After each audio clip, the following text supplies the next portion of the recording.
When I think about it, Kanye West was right all along about Martin Luther King Jr. It's a hard truth to accept, but sometimes the most uncomfortable truths are the ones that hold the most power. We've been taught to idolize Martin Luther King for his fight for equality, but the real reason he was silenced goes deeper than most of us realize. But Martin Luther King didn't get killed because of I had a dream. He had something else he was going to talk about: black empowerment, economic empowerment. They don't want us to know that we can buy land. The economic problem is probably the most serious problem confronting the Negro community. And I might say the most serious problem confronting poor people generally. And I don't want to be narrow about this, talking only about the black poor in our country, because I must be concerned about Puerto Ricans who are poor, Mexican Americans, American Indians, and Appalachian whites.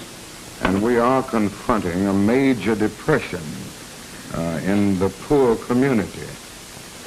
And I think the time has come to bring to bear the power of the direct action, the nonviolent direct action movement, on the basic economic conditions that we face all over the country.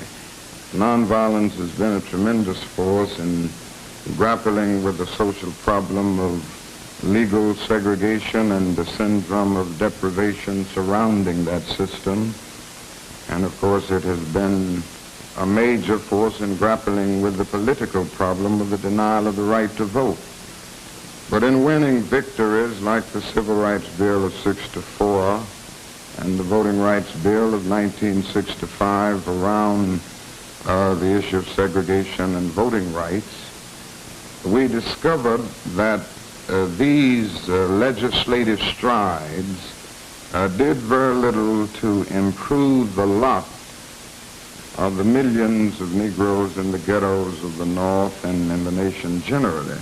In other words, it did very little to penetrate the lower depths of Negro deprivation in communities all over.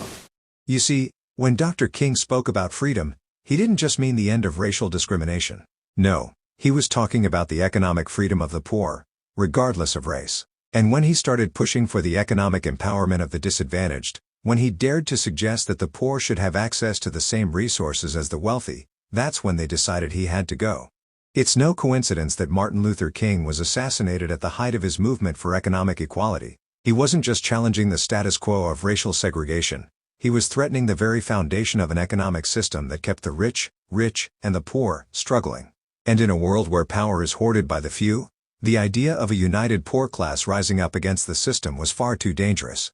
Ronald Reagan was right when he said the government isn't here to help us, it's here to help itself. The people in power don't want us to rise. They don't want the poor to unite because they know that once the oppressed stand together, change is inevitable. And they feared that change.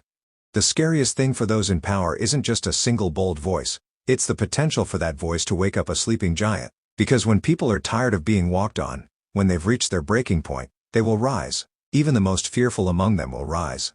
This is the world we live in, and it's a sad truth we can't ignore. Martin Luther King didn't die for racial equality alone. He died for economic equality, for the rights of the poor, for the vision of a world where everyone had access to the same opportunities. And that's the truth they never wanted us to know.